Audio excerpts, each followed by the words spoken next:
आखिर क्यों 3 युवक एक स्त्री के पीछे पागल हुए? राजा वापस गया और बेताल को लेकर चल दिया। बेताल बोला, राजन सुनो, एक कहानी और सुनाता हूं। यमुना के किनारे धर्मस्थान नामक एक नगर था। उस नगर में गणाधिप नाम का राजा राज्य करता था। उसी में केशव नाम का एक ब्राह्मण भी रहता था। ब्राह्मण यमुना के तीर पर जप तप किया करता था। उसकी एक लड़की थी जिसका नाम मालती था। वह बड़ी रूपवती थी। जब वह ब्याह के योग्य हुई तो उसके माता पिता और भाई को चिंता हुई। संयोग से ब्राह्मण अपने किसी यजमान की बारात में गया।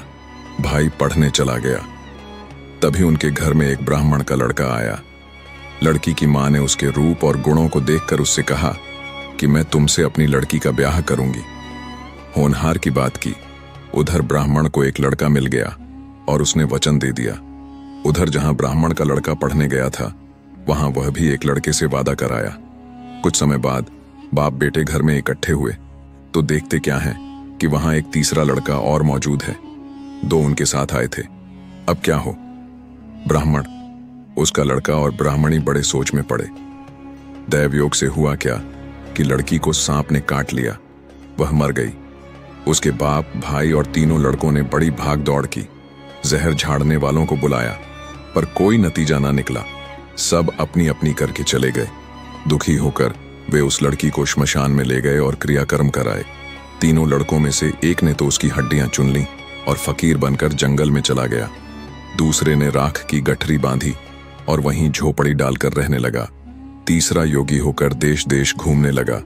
एक दिन की बात है, वह तीसरा लड़का घूमते घामते किसी नगर में पहुंचा और एक ब्राह्मणी के घर भोजन करने बैठा। जैसे ही उस घर की ब्राह्मणी भोजन परोसने आई कि उसके छोटे लड़के ने उसका आंचल पकड़ लिया। वह ब्राह्मणी आंचल छोड़ नहीं रहा था। ब्राह्मणी को बड़ा गुस्सा आया। उसने लड़के को झिड़का, मारा, फिर भी वह न माना तो उसने उसे उठाकर जलते चूल्हे में पटक दिया। लड़का जलकर राख हो गया। ब्राह्मण बिना भोजन किए ही उठ खड़ा हुआ। घर वाले ने बहुतेरा कहा, पर वह भोजन करने के लिए राजी न हुआ। उसने कहा, जिस घर में ऐसी राक्षसी हो उस घर में मैं भोजन नहीं कर सकता। इतना सुनकर वह आदमी भीतर गया और संजीवनी विद्या की पोथी लाकर एक मंत्र पढ़ा। लड़का जीवित हो गया। यह देखकर ब्राह्मण सोचने लगा कि अगर यह पोथी मेरे हाथ पड़ जाए तो मैं भी उस लड़की को जीवित कर सकता हूं।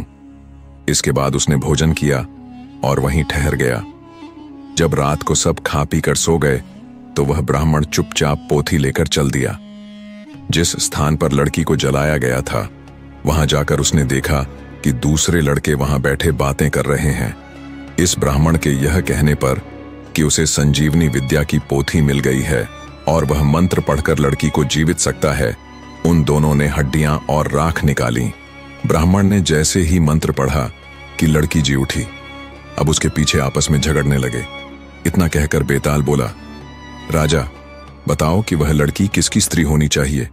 राजा ने जवाब दिया, जो वहां कुटिया बनाकर रहा उसकी। बेताल ने पूछा, क्यों?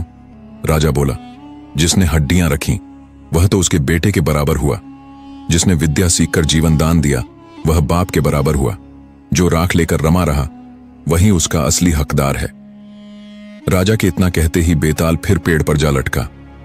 आगे की कहानी अगले भाग में। यह कहानी पसंद आई हो तो अपने परिवार के साथ शेयर करें। धन्यवाद।